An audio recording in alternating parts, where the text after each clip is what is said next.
Started now? Yes, this is recording. This is my freshman project, and I'm interviewing my grandpa. And good morning, Grandpa. Good morning, Joe. And we're just checking. We're just making a brief test as to whether this recorder is working comfortably in the position where it's in. So Okay. let's.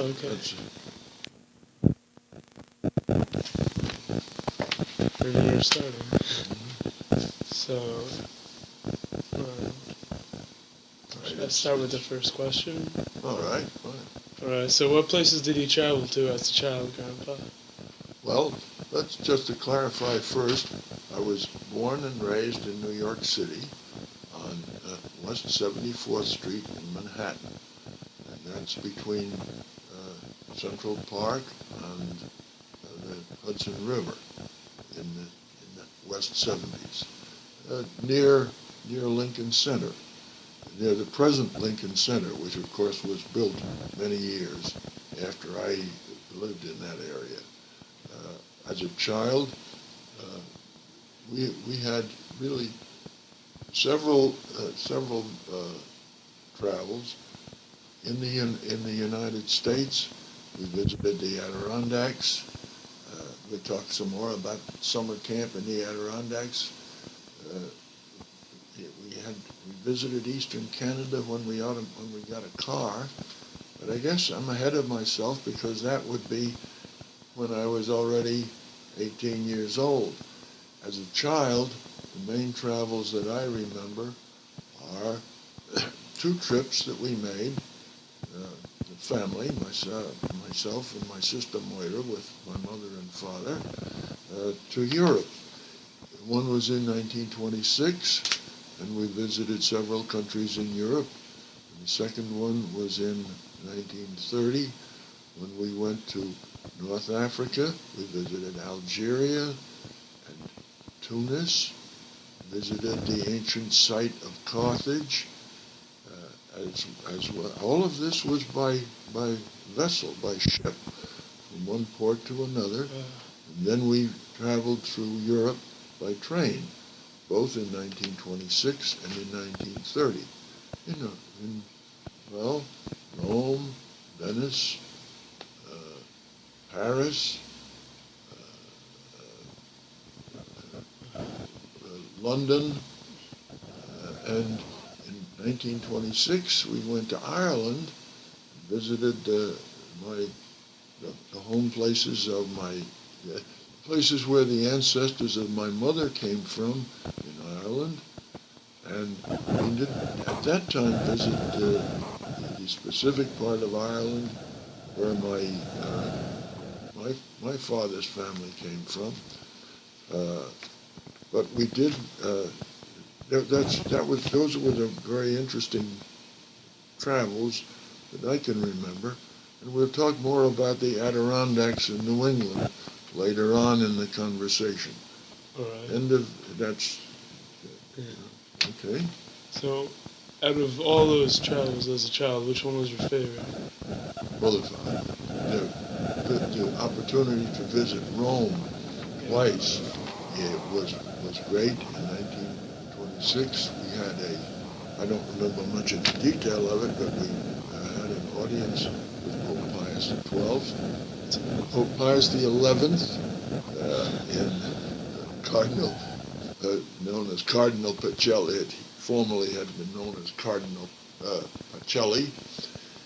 And Rome was a fascinating city because of the ancient archaeology and the fascinating fascinating churches and cathedrals. That combination was very impressive to me. Sure. So that was my favorite, Rome. Why did you travel so much? My mother and father were at this time. My mother and father were the decision makers. Actually, my father was the decision maker. We traveled transatlantic by ship, as I mentioned before, from New York to either Southampton or Southampton, England, or Cherbourg in France, and once to Gibraltar and the Mediterranean in 1930. But all of this was by ship. On land, from one country to another or one city to another, we traveled by train. There was no such thing as tour buses in those days. There were some little old-fashioned city buses, but there wasn't anything like tour buses at that time. They developed it at a much later time. Really developed pretty much after World War II. Train travel was quite comfortable.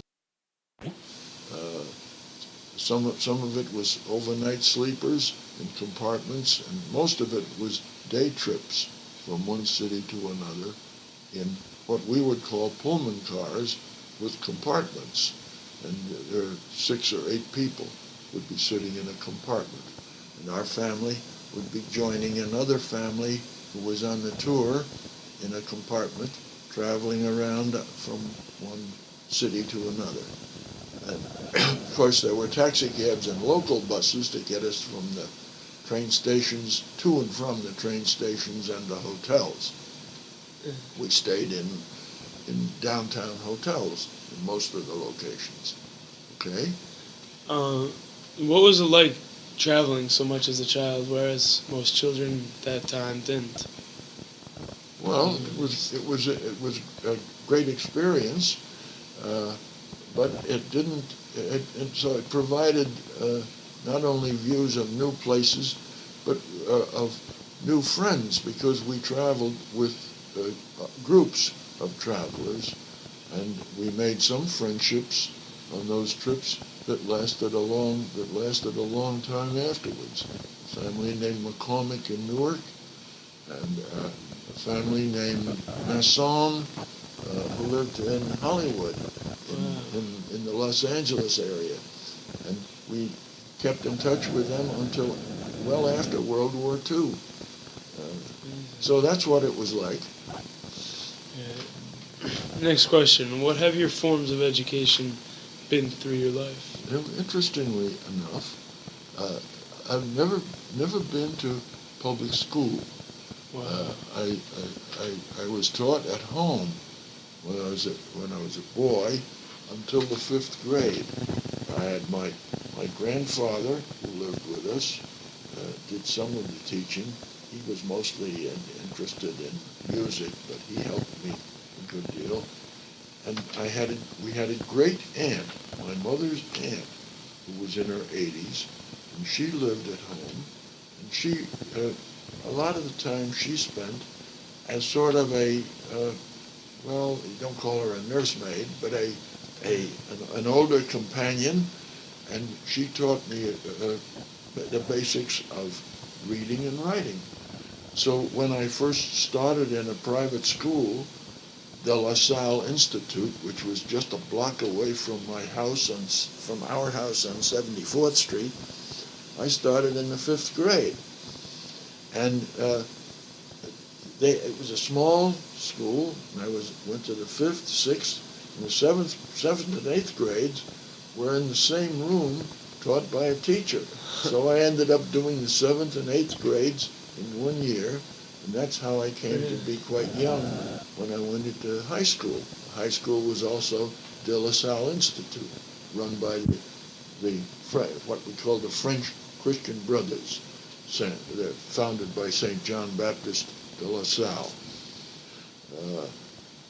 Perhaps we'll take so that's where I went to high school, graduated from high school when I was 15, not quite 16.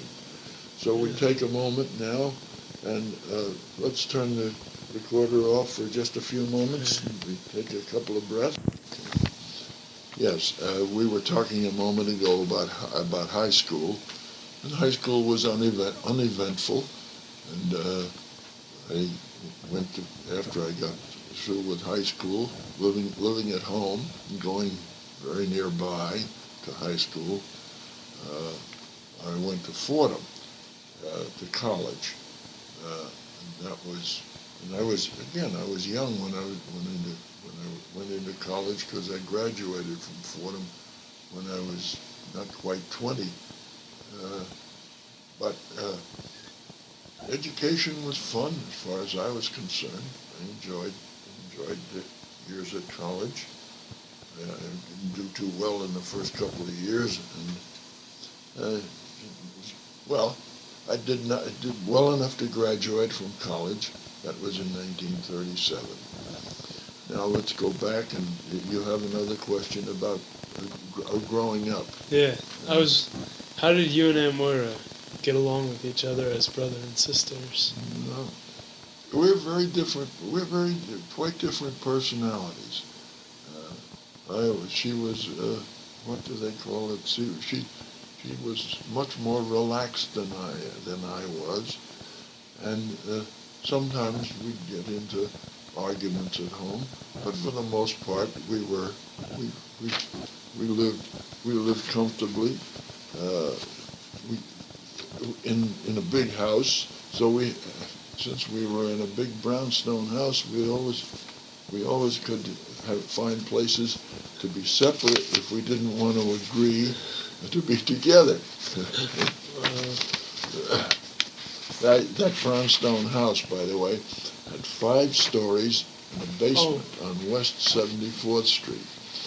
And from the time I was fairly young, I had the front room on the top floor and could see all throughout the neighborhood, because I had a big room with three front windows. That's amazing. Moira had a room down on the 3rd floor. Mom and Dad had their own bedrooms,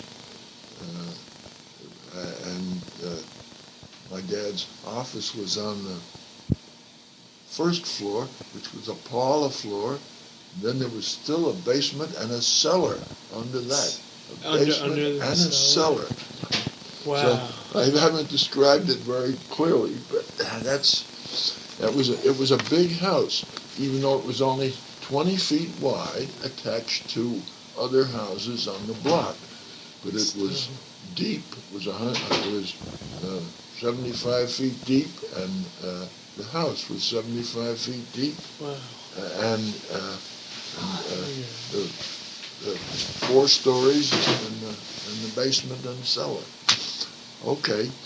Well, that's how Moira and I got along very nicely when we were growing up. And let's cancel it. Would you like to comment any more about the house? Well, now this was a strictly city location. Houses were all in rows. There were no spaces between the houses.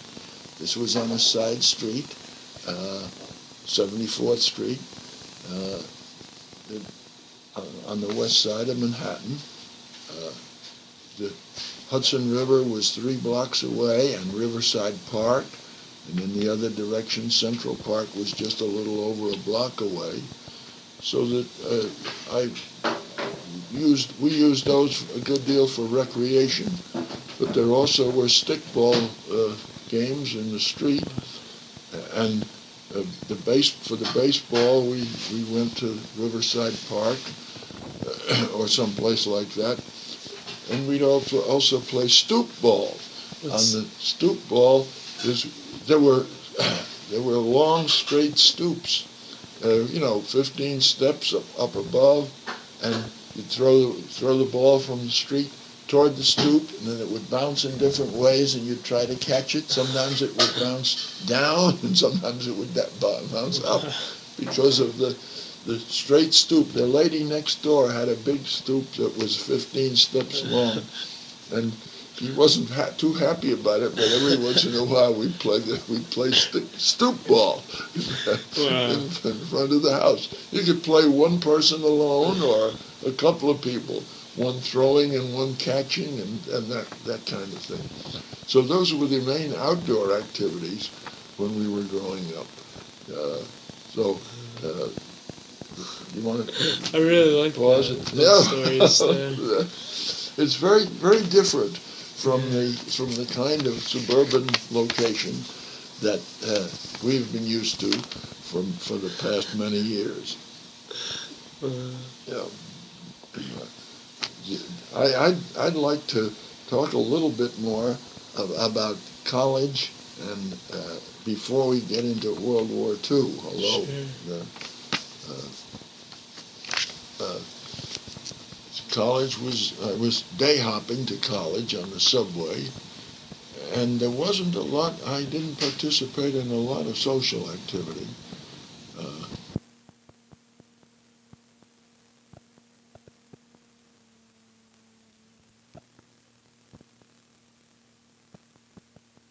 Depression didn't hit me very hard, but I was going to college when I was learning more from my college mates than anywhere else. How much poverty there was, and how much concern about the bad state of the economy. We had people selling apples on the streets at 5 cents each. We had retail businesses that were not doing well, but it really only in some small ways did it hit home to me because my family was doing all right financially, and I went to college, and then graduated from college when I was about 20. There was a gap of a couple of years after college when mainly I was at home working with my father and taking care of the family, and then it was a couple of years after I graduated from college before I started to go to before I entered the Wharton School at the University of Pennsylvania for business training, primarily in the transportation business, because that was what we would call now a psychologist or now I can't get the word out, but and he did see some patients at home, but his main occupations were writing magazine articles and books, and speaking as a lecturer. Some of the travels that we took ourselves involved his lecturing at places like the Catholic Summer School, which was up near the Adirondacks, up in northern New York. That in itself was an interesting place for us to visit. There were large groups of people who lived in summer cottages. The cottage to them was a large building that had bedrooms and recreation rooms and its own dining hall. And many people went to there were at least half a dozen buildings like that at the Catholic Summer School near Plattsburgh, New York on Lake Champlain. And we'd always go up there for a couple of weeks in the summer, or for quite a few years when I was from the ages of like 3 to 10 or 12. We'd go up there, we'd spend a couple of weeks in one of these cottages, and my dad would be lecturing. There'd be lecturing every afternoon on different subjects, almost like conferences. And that was summer, but then he also did a lot of lecturing in New York City and in the neighborhood around, in the area around metropolitan New York. And he also traveled a good deal by himself to lecture in places like Cleveland, Chicago, Des Moines, Iowa. He made two swings around by rail from each year.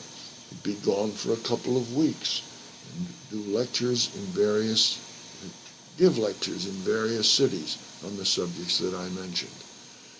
And he had to say he also saw patients at home, and he was a part-time teacher, a professor at places like Cathedral College in New York.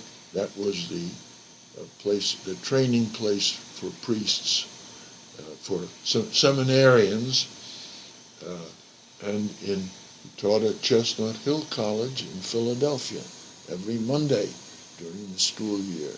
He'd go down there on the train and then come back the same day after teaching several courses, a couple of courses at the Chestnut Hill College, where your Aunt Isabel also went to college. Now let's pause for a moment. Sure. My next question, Grandpa, is how did you meet Grandma? Well, this was in the middle 1930s. I was a counselor at a camp in the Adirondacks, Camp Lafayette. I had gone there as a camper for several years, starting way back in the early 1930s, and I was a counselor in the camp, and the boys' camp was Camp Lafayette, and the wife of the Camp Lafayette owner ran a camp called Jeanne d'Arc, named after Joan of Arc, if you will, but in French. And Mom, your grandma was a camp counselor and the bugler at that camp for one summer, and we met that summer. We were not married till 7 years later, but so we knew each other from Camp Lafayette and Camp Jeanne d'Arc, having met in the Adirondacks. And then, as far as we dated occasionally, but from 1936 till 1942, when I was already in the Army. But that's another question. You might ask me about my perspective. Sure. What was your perspective on World War II? Well, here it is. It's 1940, and the Germans are overrunning France. The Germans have declared war on Britain and France, and the United States knew that our leaders knew that we were going to get in the war sooner or later, and we were preparing for war and supporting the Allies, mainly France and Britain, and also Russia to some extent, through defense preparations in the United States. And it was clear that we were going to go into war, and I was at that time studying at the University of Pennsylvania, the Wharton School, and after I was there a few months, it was clear that I was going to be drafted. Even though we were still in peacetime, we were the arsenal of democracy, and we were producing a lot of war goods for the Allies, said France and Germany, mainly France and Britain, not Germany. Germany had taken over several other countries, including Poland, and it was clear that something or other was going to cause us to get in World War II on the side of the Allies. Let's pause then for a moment. Continuing the perspective of World War II, uh, I could see what was happening. We all could see what was happening in the nation, and that we were getting ready for war. And the our federal government decided that they were going to institute a peacetime draft, which was something that hadn't occurred before in the nation's history. And the result of that was that I was drafted in 1941 into the Army. This was several months before Pearl Harbor, but it was clear that Germany and Japan were actively allies, and that they were creating havoc in Europe and in Asia even before we went into war. So I was drafted as a private in the Army in August of 1941, several months before Pearl Harbor. My perspective of World War II was in advance of World War II, as I think I said before. It was that that we were eventually going to get into the war on the side of the Allies, and we just didn't know quite when. Pause.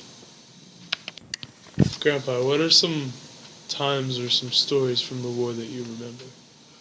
Uh, the main thing I remember, obviously there were many things taking place, but affecting myself, I was in the military service, and I was trying to do whatever I could, mainly follow out instructions and go and do the things that I was instructed to do.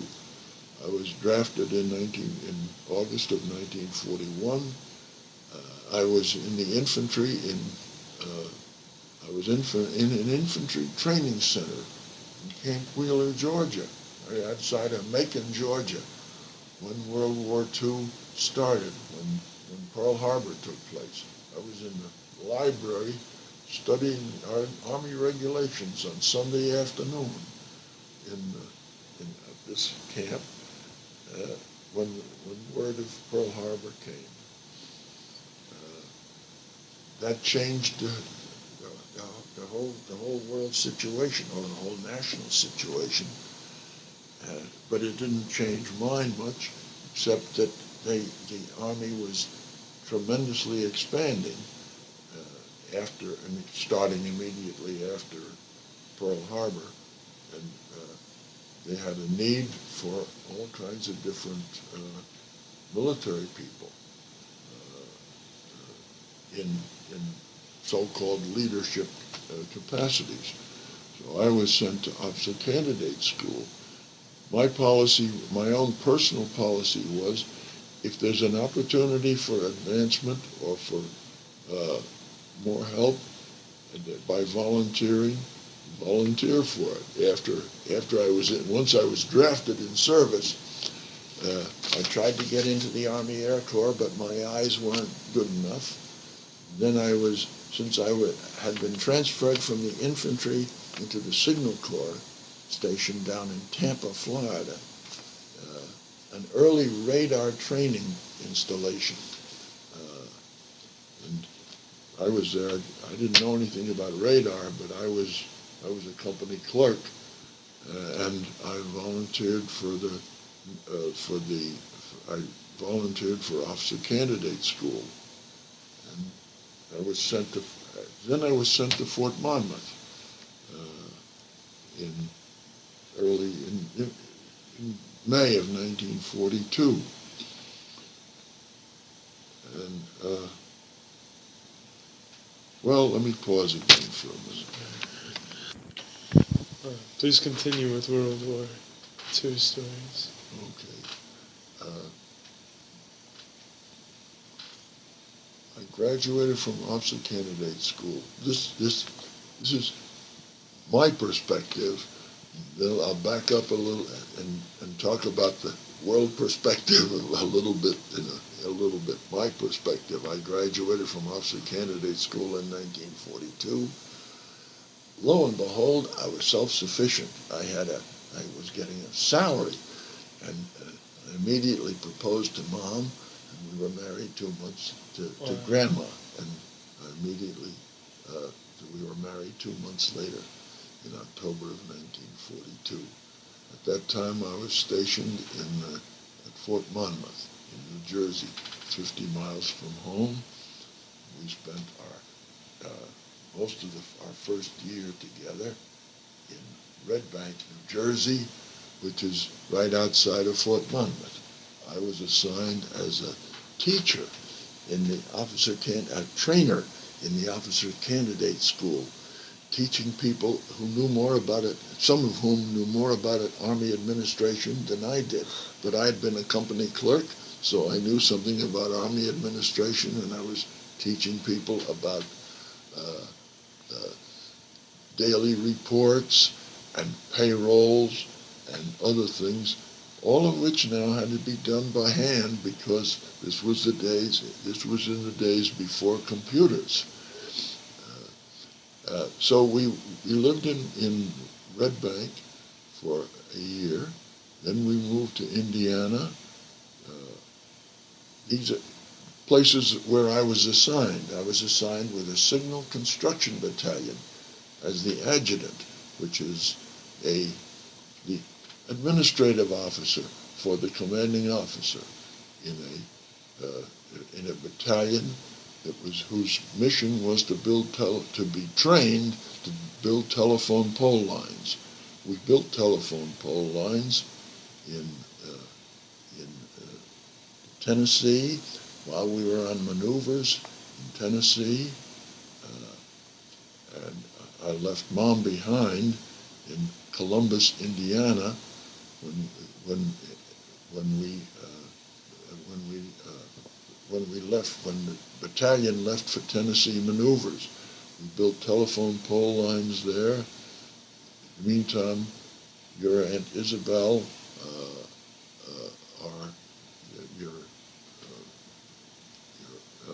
was born in Columbus, Indiana, while I was on Tennessee maneuvers. I didn't see Isabel or Mom until Isabel was about more than a month old. We went from there I was transferred then, the outfit was transferred to Camp Van Dorn, Mississippi, near Natchez. After some delay, Mom was able to drive with the tiny baby from Indiana to Mississippi, and we lived in Natchez, Mississippi for several months. Then the whole outfit, the Signal Construction Battalion, was transferred to Fort Dix, New Jersey. You talk about providence and good luck. And so we were able together to drive from Natchez, Mississippi to Fort Dix, New Jersey. There we spent a year living in Mount Holly, which is not far from Fort Dix. And then I was transferred. Our outfit was ready to be shipped overseas. And when we went overseas, we left from Fort Dix. And Mom went back home to Brooklyn, and went back and lived with her mother, who was a widow in Bay Ridge, in Brooklyn. I'd like to pause again. My personal perspective, then, is of World War II. I'm in some position of leadership. I'm learning things. I'm having great experience in dealing with people, and these things are giving me some skills that are helping me to develop some skills that I really badly needed. uh, because it was a maturing process. So it was very important and valuable for me to be in the Army. And I've never regretted the fact that I was drafted. Uh, it was a very happy time for Grandma and myself. But that's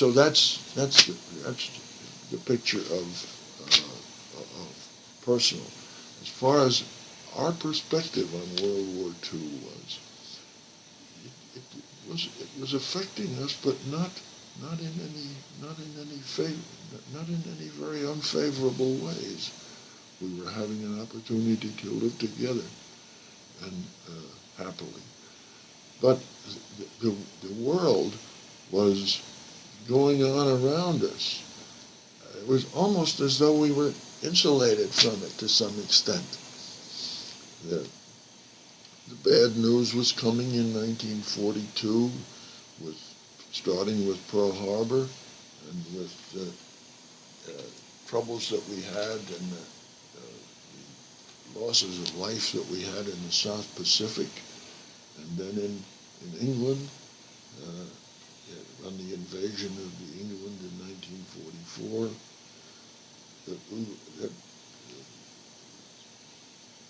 and we were getting some of this news, but not. No, but at the same time, as I said, we were kind of insulated from it, even though we were part of the military. So World War II progressed, and we progressed in our own personal lives. Pause. The big change in our personal lives came when our outfit was ordered overseas, and this was in spring of 1945 that we were getting ready to go overseas. We first were issued Arctic clothing, expecting that we were going to be assigned into the European theater. The rumor had been that we were going to be building pole lines in Norway as part of an Allied invasion. But then the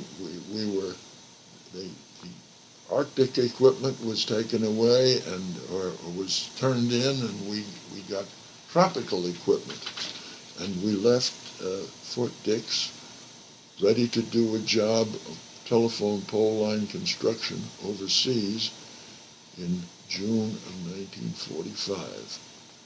We spent 4 days on a troop train from Fort Dix to Seattle. This was 21 white officers and 515 enlisted men who were we now call African American. That was the way this outfit was composed, and I spent 2.5 years in total with the segregated army. A white officer with black troops. We had some interesting experiences, but we did a job.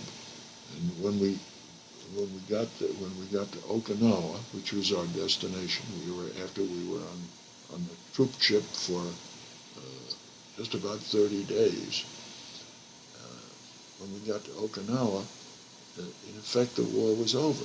Before we got to Okinawa, the first atomic bomb was dropped. And when we unloaded at Okinawa, the second atomic bomb was dropped on Japan. So in effect, the war, we were getting there when the war was over. But we still had assignments, building telephone pole lines.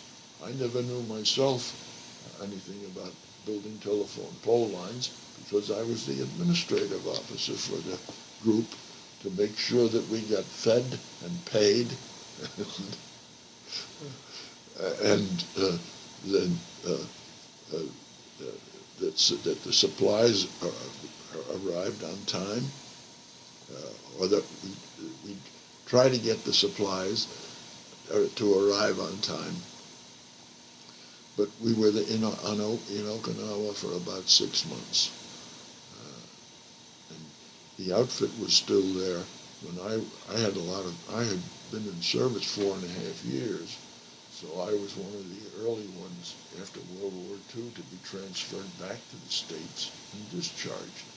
I was discharged in January of 1946, and then went back to the University of Pennsylvania because I had only a few courses needed to get my master's degree, to get an MBA from the Wharton School.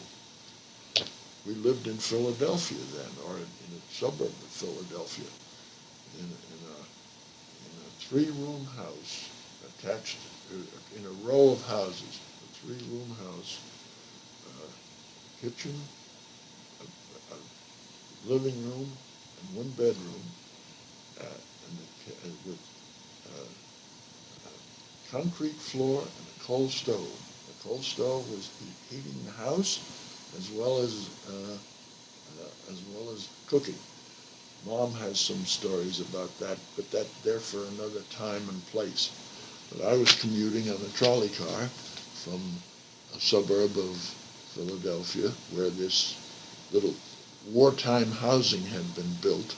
They were relatively new houses, only a year old, but they'd been built as minimum housing for wartime workers in shipyards and railroad terminals that surrounded Philadelphia. There was an immense shipyard in Chester, Pennsylvania, and we were just outside that.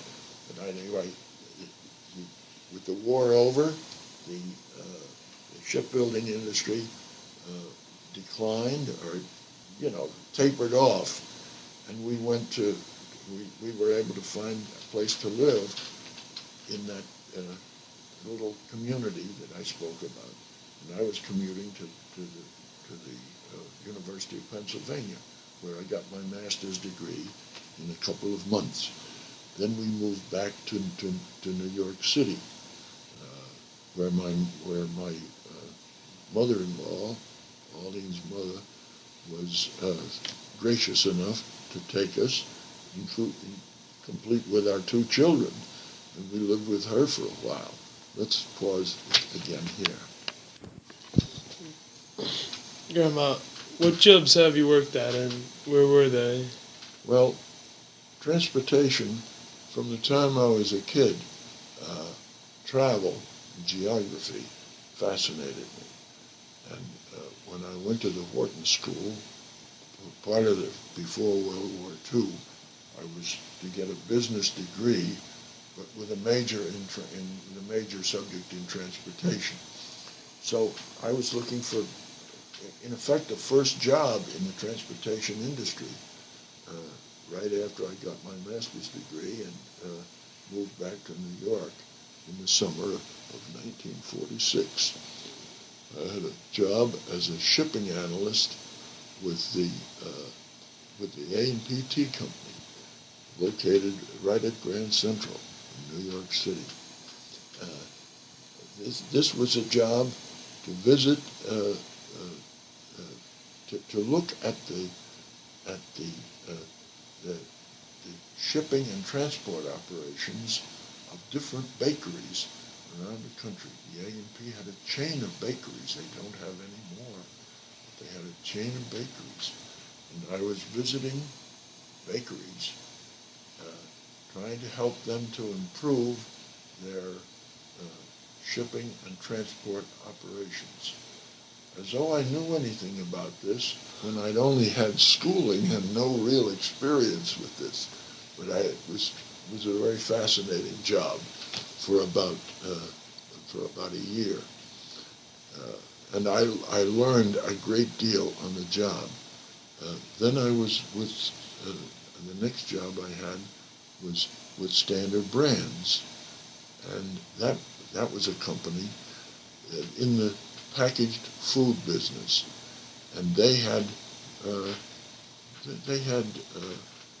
an extensive distribution system with warehouses and branch offices, and I was doing somewhat the same type of work, planning the operations and writing manuals for standard procedures for warehousing and transportation operations. And I was with them 5 years, fascinated by the job and learning all the time. One of the things that I've had in my career is jobs that I have enjoyed and have found looking forward to going to work on Monday. That's great.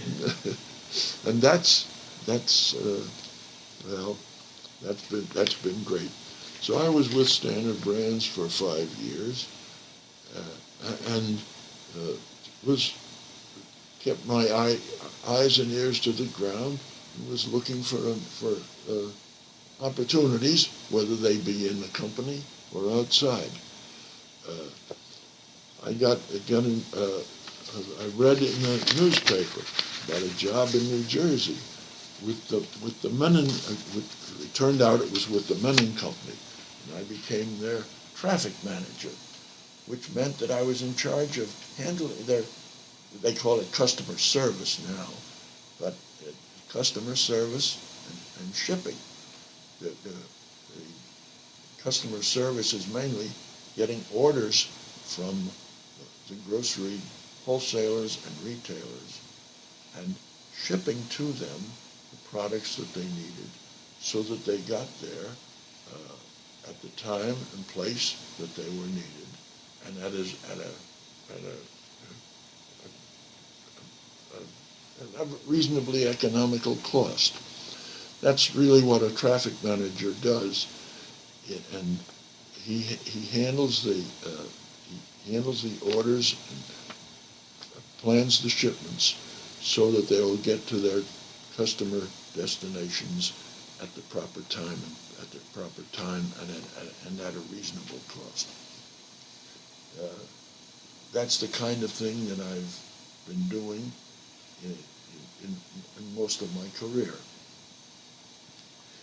I can look at it from the point of view of, what shall we say, the broader point of view, not necessarily the day-to-day operations, but planning the location of warehouses, the areas that they should serve, how they should account for the products, how they should keep control of the products that they pass through their warehouses. It's a planning job as well as an operational job, and that's the kind of thing that I've done with the Menon Company. I was with 2 years also with Warner Lambert in Morris Plains, and with a company that's now out of business called the Hudson Pulp and Paper Corporation. That was in New York City. Pause. What other jobs have you worked at, Grandpa? Well, I was with the paper business. I mentioned the Hudson Pulp and Paper Corporation. That's a whole new world of transportation and warehousing, and I learned while I was working at the job. I had a staff of about a dozen people, and we were planning shipments from 6 different locations. We were based in New York, but we were planning shipments from half a dozen locations, all the way from paper mills in Maine and in Vermont to a paper mill in Florida and a plant that made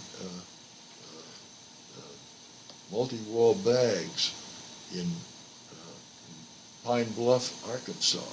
And I visited all these places while I was with the paper company.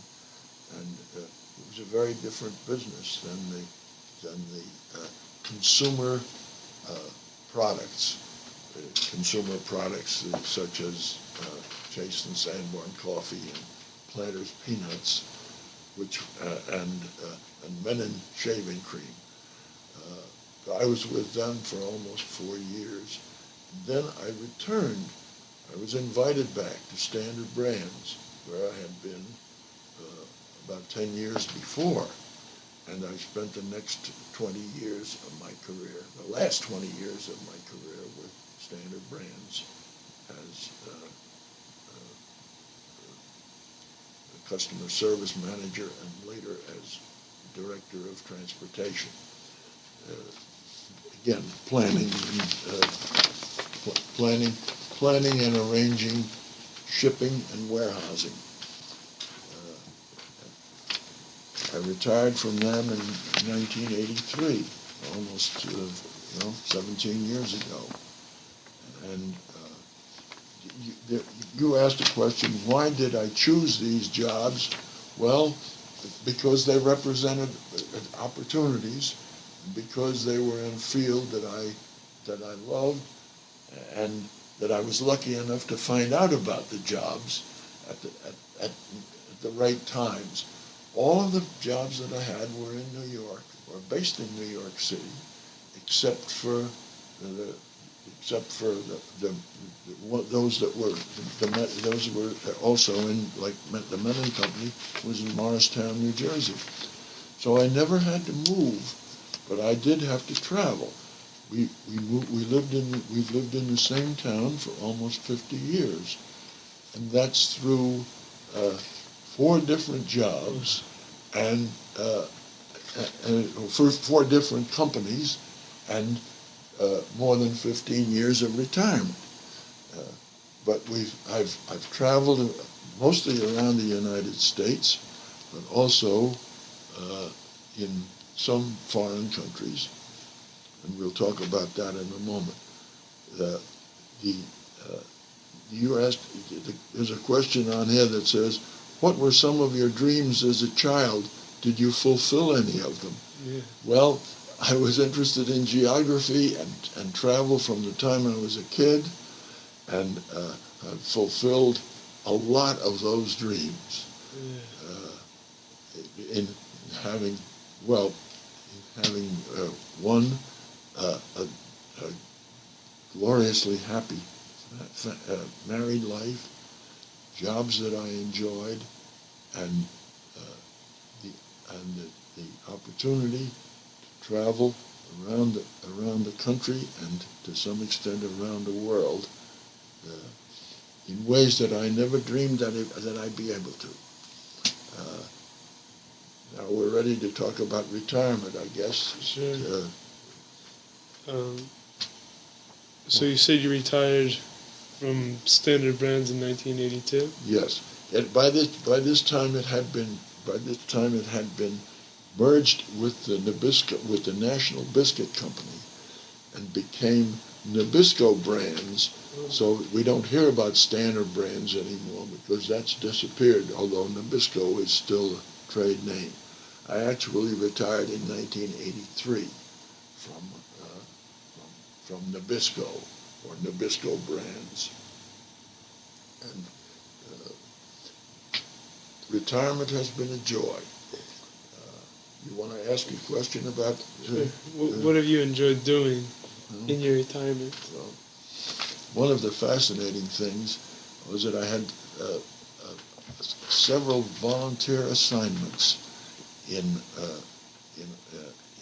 developing countries, in places that were... I had some skills, I guess, in the transportation and warehousing field, and I got hooked up with the International Executive Service Corps. This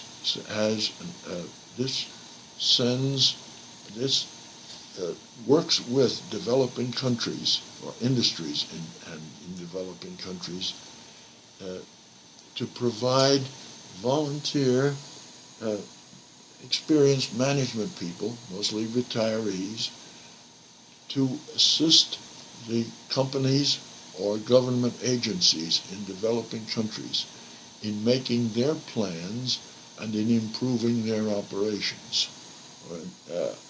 And I got hooked up with what the IESC, after I retired, had 4 different assignments of anywhere from 6 weeks to 3 months. One in the Philippines with a sugar mill, who was working on roll-on, roll-off containers for raw material, and helped them to improve their operations. One with another company in the Philippines, the Magnolia Dairy Division of the San Miguel Corporation, and this was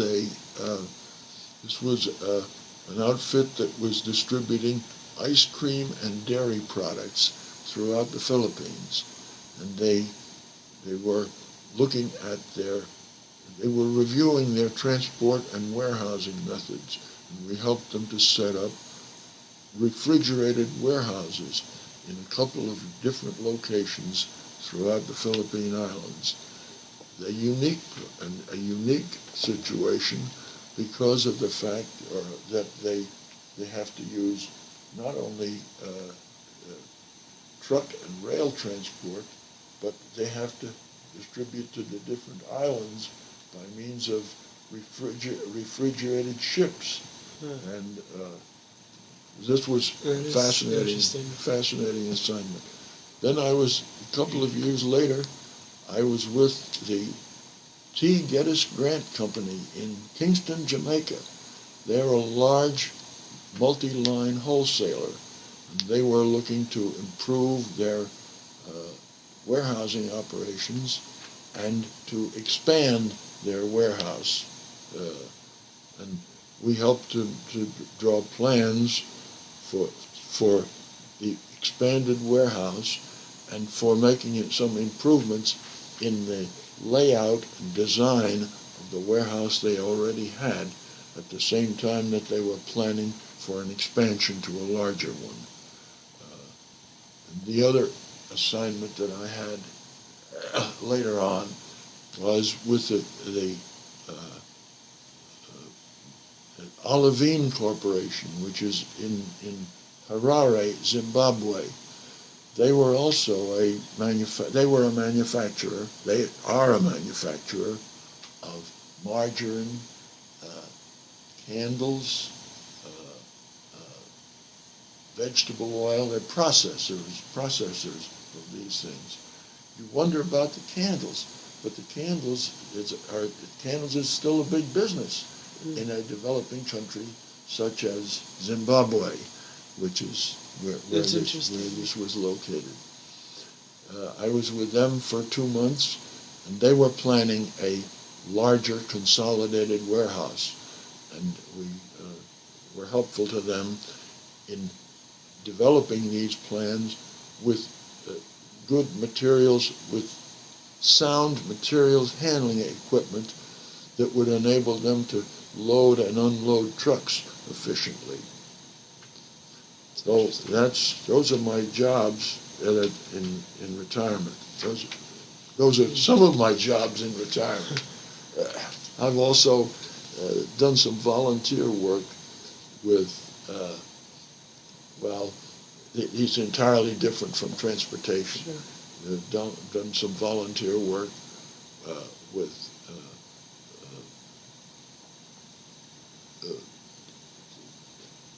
telephone lines to telephone listening lines for troubled people, and working with the occupational center. This was a fascinating job. Let me pause for a minute. Sure. Continuing with the occupational center, this is a particularly interesting place to volunteer. I was with them for about 1 day a week for about 8 years. they they they help to support and encourage people with physical and mental disabilities, retarded people, and so on. They provide uh, uh, meaningful work opportunities uh, in uh, for people with these kinds of disabilities. Uh, Packaging, processing simple materials, uh, work that's mostly repetitive that can be done by uh, people who have disabilities of one kind or another, and they run a nonprofit business in servicing companies that need uh, products packaged or need them sorted, processed, and done in various ways. They had a warehouse which I helped them to organize better, and I was helping to instruct the people in the jobs that they were able to do. Very rewarding. The happiest part of my volunteer work has been that. We've also done some Samaritan's work, driving people to doctors, and then I've also each year during the tax season, I've helped other senior citizens, particularly with simple income tax returns. That's a project that the AARP has going nationwide, and I personally help over 100 people with their income tax returns during the year, and also help to instruct the other people who do the actual volunteer, who actually help with the preparation. For example, in Union County, we've got about 75 people, men and women, mostly retired, who take a brief course of instruction. I help with the instruction, and they take several days of instruction, and then they are able to, in turn, to help other senior citizens with their income taxes during the season from January to April of each year. Counseling the doubtful is what we sometimes call it. So those are the things that I've done in retirement, in addition to traveling, which I've done also. So I've enjoyed a lot of things in my retirement. How did it feel? Grandpa, how did you feel when you and Grandma won the Martin Luther King Jr. Award in town? Well, I was very proud, and I joined a group of other people that have been recognized for other people who have been marked for their help to people here, both locally and in other places around the country or around the world.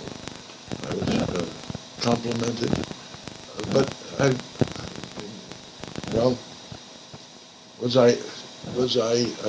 did I really earn it, or was I worthy of it? I think you were.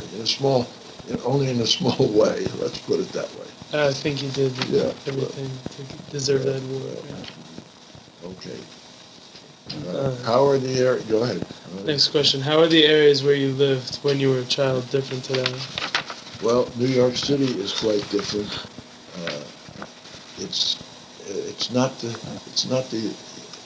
the enjoyable place to live or at least in my opinion, it's not the enjoyable place to live as it was when I was a kid. But the so many differences between living as a young person now from when I was growing up. There wasn't television. We weren't bombarded with commercials at every turn, and we lived a much simpler life. It seems to me. We didn't have the children, young people didn't have the schedule demands that they have nowadays. They don't. It wasn't as life wasn't quite as tense as it seems to be these days. But in a lot of ways, life is much better than it was. We have better communication. We have so many more appliances to use. We have television and media till it comes out our ears, and we didn't have that much. I can remember when we first had a crystal radio in around 1926. And I don't know when we got our first real radio, but things were so much simpler. You think about the washing machines that we didn't have. We didn't have those in those days, and the dishwashers. Who ever heard of a dishwasher? A dishwasher was a person. Okay, but there are a lot of differences, and that some of them are improvements, and some of them maybe not. But how? Well, you might have not lived here as a child, but what has happened to that 3-room house that you lived in while you were still working at getting your degree? Oh, they tore it down. They tore it down and built better housing there. Really? You know, but it was not adequate for people in today's world. But it was built for people who were coming from other places. In many cases, they were coming from poorer communities, because they could contribute more to the war effort in a different location, and they weren't downgrading themselves in moving into a limited 3-room house, because there are places in West Virginia or other parts of the country where their housing wasn't all that good in the other places. So that's final question, I guess. Yeah. It's like a 3-part question. Okay, go ahead. And how did you manage to raise 8 children, send them to private schools and college, and still remain such a wonderful and giving person? And was it at times very hard to keep your sanity? No. Well, there's a team. There's a team here. How did you manage to raise 8 children? A wonderful wife, and who raised the kids while I was earning enough money to make that possible, and who guided the children, and who went back to work when the youngest was in grammar school or entered kindergarten, so that there were 2 salaries, and my wife's salary, grandma's salary, was the thing that made it possible to put all these children through college. That was so. It was the team. It was the teamwork that did it. And, having the wife I have I'm the luckiest man in the world. Was it at times very hard to keep your sanity? Well, Grandma helped a lot in that. And then